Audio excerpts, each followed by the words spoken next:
Hello, welcome to SuperMiata. Today we're going to talk about our new Boxmount Big Brake Kits for the 90 to 2005 Miata. That's the NA and MB chassis, first generation car. We have two basic kits. That's a BX11 and a BX1175, or actually this one here, BX1175. And we're going to go through the specs of the kits, just essentially what they are. Then we'll go into some design details and kind of how we came up with the different box mount configurations and why we did that. And then we'll try to do some comparisons between the two different kits, the 11 and 1175, to kind of help you decide between the two if you're on the fence. So first let's start out with the specs. So starting with the BX11 kit, it's an 11-inch rotor and it's available with either our two-piece directional rotor, which you see here with the aluminum hat. This is the lighter weight version, or you can get it with an ND rotor. The ND is the current generation Miata, which uses the same bolt pattern, but it's an 11-inch rotor. It's much bigger than any of the first-gen rotors, so we built our kit to be compatible with either or. The advantage of the ND rotor simply is that it's very inexpensive. These rotors, I think, are $35–40 from your local auto parts store. They're also available on our website. When you buy the kit, you can either buy it without rotors and buy rotors locally, or you can buy the rotors from us and we'll send you the entire kit. The big advantage, performance-wise, these are about the same in terms of how well they're going to work on track. Thermal capacity, brake torque, and everything's all going to be about the same. The big difference is the weight savings. With the two-piece kit is considerable. Now, even though the ND rotor weighs more than even like the big factory sport rotor, which is a 10.6 rotor, the caliper is so much lighter that this kit is still 3 or 4 pounds lighter than even the sport brakes. The heaviest version that we make of the BX11 is still lighter than the lightest factory brakes. But the big difference is if you have, let's say, sport brakes, which is the biggest OEM brake system, and you go to our two-piece, then you're looking at something like a 12-pound weight savings. These are way lighter. The caliper's way lighter and the rotor's way lighter. The caliper is the Wilwood Dynalite. This is the latest version of the Dynalite. This caliper's been out for probably 25, almost 30 years. It's gone through many different iterations, from original billet with a little spacer inside, then they went to a forged design, and the current one is a spacerless design, so there's no third piece in here. It's a forged caliper. So this is their lightest, stiffest version of the Dynalite. This is a little bit bigger than the factory sport caliper and quite a bit bigger than the standard NA8 or NA6 calipers. There's a lot of different options on this kit, so you can, like if you already have brake fluid or you want to add rear brake lines, or depending on what you want for the kit, go to the website and look all the different the configurator, and there's a bunch of different ways that you can order the BX11 kit. The kits are available on the website right now, supermiata.com. Later on, we're going to add our brake ducts, and that'll be something that you just add on. It'll be a complete kit with all the pieces you need to add our brake ducts, but the kits are designed for our brake ducts, and we'll get into that in a minute. So the BX1175, as you might guess, is an 11.75 rotor, so it's a bigger rotor. It's also a thicker rotor. It's 1.1 inches. Our 1.1-inch rotor has the same mass as the 1.25 kits that are on the market. It's the same mass of rotor, but we have the airflow advantage. And some people asked why we didn't go to a 1.25.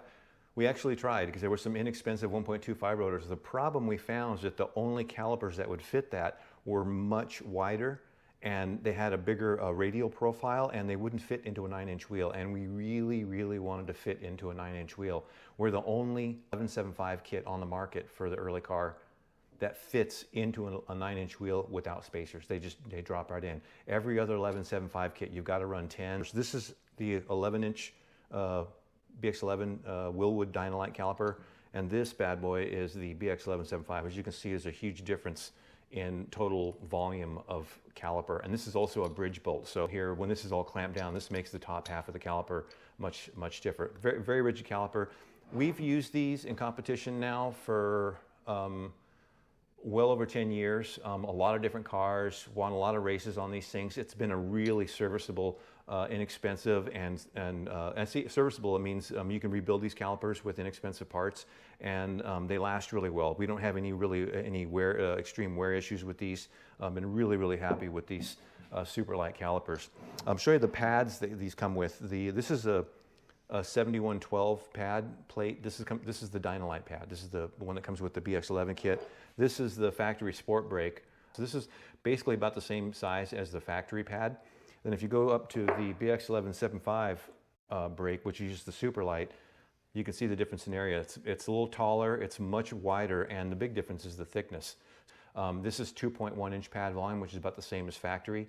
This bad boy is 4.9, so it's more than double the pad volume. So it makes a big difference because brakes are kind of like, you can think of them as like a reservoir where you pour in the heat during the braking event, and then when you take your foot off the brakes, that heat gets sucked back out, and that's basically the airflow going over the brakes. So the bigger a reservoir, the bigger the mass of caliper, and the bigger the pad, the bigger a reservoir you have, the more heat you can put in a single braking event. But also because if the reservoir is bigger, they don't get as hot. The pads don't run as hot, they last longer. So what we found, particularly in endurance racing, was where pad life was a big deal. You do a 25-hour Thunderhill, for example, which we've won twice. We learned that cooling the brakes, basically running no brake ducts and adding a functional brake duct, just pretty much doubles the brake pad. I mean, there's a lot of variables there, and that's kind of a generalization, but let's say your pad is going 6 hours, let's say, because of your pad compound and how fast the car is. You put a brake duct on it that shoots a 3-inch hose up to the caliper, and it basically doubles the pad life. And if you do a complete integrated brake duct, it goes even more. We go into 2 and 3 times the amount of pad life. The airflow is huge, and that's really what the whole box mount is all about. So both our BX1175 and our BX11 have integrated brake ducts. Back behind here, this is the bracket, and typically what you would have on any brake system, you can see this orange part, that's generally the bracket you would have on any brake system. The difference is most of them, to go from this bolt to this bolt, it's usually a straight line, and it's not across the bottom, it's usually down here. So this whole area, and then up here, that's the entire bracket. So it basically blocks that whole area, so you can't get any airflow in here. So they end up, aftermarket brake decks, sometimes they shoot it at the inside of the rotor, which is a really bad idea to only cool one side of the rotor, and you really want to cool the hub and the caliper, so you want the air to be coming in here. This is the best place to shove the air in, no matter where you have access to it. You really want to put it down underneath the caliper, so it goes into the hub, inside of the rotor, out through the vanes, and up through the caliper. So that was kind of the whole impetus. We wanted to open this area up, but by doing that, we lost too much material. So to gain the material back, we added these steel brackets, and that's basically the box. You can see it forms a bit of a box there, hence box mount. And it seems kind of like an obvious idea. It's nothing, it's not rocket science, right? The funny thing is, nobody had ever done it before. So we found by doing this, we actually used less material than one traditional big plate. And it was actually stiffer than one big plate. So we actually used less material and made it stiffer. And that's just an improvement in the overall structure. And then what we gained was all that ability for airflow there without any sacrifice in rigidity. So we patented that. You might wonder, well, why don't OEMs do that? Well, the whole spacer bracket thing is an aftermarket deal. And the aftermarket just hasn't ever been considered really focused on airflow. They don't build their brakes around a ducting system. And what we did with the box mounts, it's essentially a bracket and duct designed together for maximum airflow. And really, from what we can see, nobody else has ever done that in an aftermarket kit. Doesn't seem like a big deal. It seems kind of obvious, but apparently no one's ever done it. So hence we were able to patent this design. So the 1175 has the same thing. I'm going to see if I can lift this big bad boy here and show you the duct area on the 1175. Kind of the same thing. It's actually even bigger. This area here, and this area, the total square inches here is equal to the ID of the 3-inch brake duct. This is round and that's an oval, but the total area is about the same. And the brake duct, this is an approximation. This basically is going to sit on there like that, and your brake duct just goes around behind the shock. Let me show you the hose. This is the duct hose, and we're going to do this separately. The reason why is that these ducts won't fit anybody else's brake system. This bolt pattern, the shape is very, very specific. However, our hose kit will work on just about any other brake system because it's really designed to fit the Miata and just dump the hose around behind the shock in the minimum number of curves with the maximum airflow. So you could order our hose kit. That'll be available on our site in the next month or two. So anyway, neoprene hose, it accordions really well, it compresses down without kinking, it's got a really smooth inner, it's temperature resistant. This will be our hose kit, but we're going to offer the hose kit as one kit. The ducts will be available separate for people who already have their own hoses, and the brake kits, which are available now. Now, talking about airflow, I keep mentioning airflow, it keeps going on and on about airflow. What's the big deal? Airflow, you got to think of your brakes as sort of a reservoir. So you put the heat in with a single braking event and you fill up this tub, and then when you stop putting in the heat, that's when you take your foot off the brakes and you in the turn, you have to shed that heat, and that's airflow. Without airflow, the brakes never really cool off. They just sit there and bake and they overheat. Factory brakes don't have ducts attached to the brakes. Most production cars don't have any brake ducting at all. They actually have a dust shield which completely blocks off the airflow, and there's just a little bit of airflow going over the top of the caliper, and that's about it. Now, if it's a performance car, it will often have a little small duct somewhere in the nose of the car, and if you have any kind of performance car, you'll often see a little plastic duct that ends somewhere in the under tray, and here's your caliper, and like 2 feet away there's like this duct that just aims air generally in the area of like where the wheel is, and that's about as good as it gets. The higher performance the car is, the better, the more complete the ducting is, but they don't have a complete duct, and it never funnels in like an F1 car. Now, if you've ever seen an F1 car, a WEC, any really purpose-built like carbon-bodied full race car, the ducting is complete. They'll have 2-3 inch brake ducts in the front of the car, or NACA ducts or something, and they'll have smooth bore carbon ducts coming in, all CFD optimized, and the duct goes all the way to the caliper, attaches to the caliper, pushes the air out, extracts it to the caliper and out to the wheel, and everything is aerodynamically designed. The point is, something like an F1 car can have much smaller rotors. It doesn't need as big a reservoir. So you might think an F1 car, you know the kind of braking they do, 5G braking every like 5-6 seconds. It's crazy. And they must have giant rotors. Well, they don't. They actually have little tiny rotors. In fact, this is an actual F1 rotor. This is the size of the rotor used on the current 2021 World Champions car, and F1 rotors have been mandated in size. It's about an 11-inch rotor by 28 mil, so it's about 1.1 inch. These have all been the same size, FIA regulations going back to like I think the early 2000s. And so you would think it'd be a huge rotor, but the reason they use this small rotor is that's to fit inside of a 13-inch wheel. So they're putting the same size rotor we can barely squeeze into a 15 because they use a very low profile caliper. This is an ND rotor, so they're basically about the same diameter. The difference is that the carbon F1 rotor is a little bit thicker.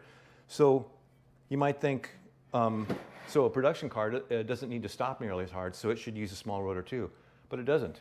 The reason why is airflow. This is a rotor from a GT350 Mustang, so you can see the difference. I mean, it's comically large. It looks like a truck rotor, and you look at the difference in thickness. The reason why this rotor has to be so much thicker, and it's not the weight, mind you would think because it's heavier, but this is designed around a brake system that has no airflow. Even a modern Porsche or a GT350, Corvette, whatever, they don't have fully enclosed brake ducts. They don't have airflow.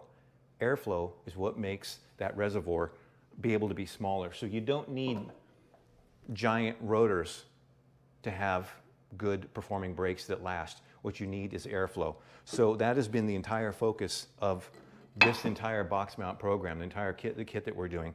So I think I've covered most of the details here. So I wanted to cover kind of the difference between the BX11 and the BX1175 so you can help decide which one's going to work for you. For a lot of people, it's going to come down to simply wheel fitment. The BX11 will fit pretty much any 8 on the market. It's a very compact brake system.